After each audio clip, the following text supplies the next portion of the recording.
Little activity at the United Nations with a pause in the Syria peace talks.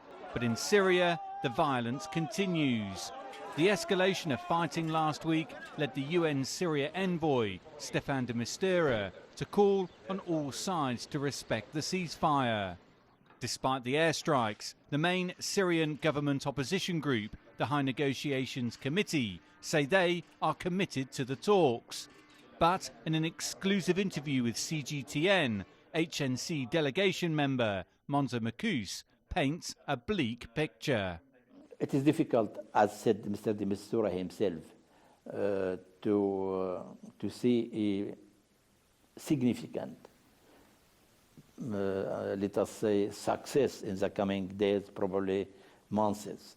Only a solution on an international framework could solve the Syrian problem. Otherwise, fighting could continue for decades. There's no end in sight to this. I don't see it personally.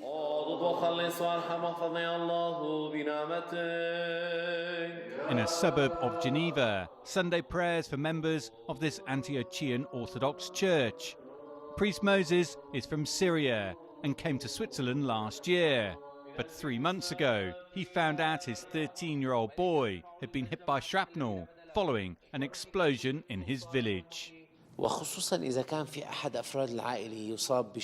It becomes even more difficult if someone inside your family, one of your family members, is hurt and you're not there for them.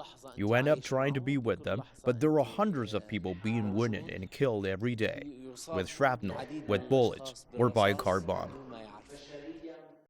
Some of the church members are also originally from Syria. Their frustration with the peace process is clear.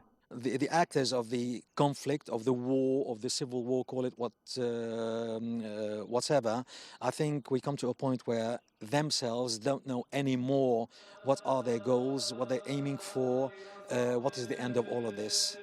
Escalating violence in Syria has threatened to undermine these peace talks, but all parties are still at the negotiating table, and there are still another 5 days in order for this round of talks to bring progress.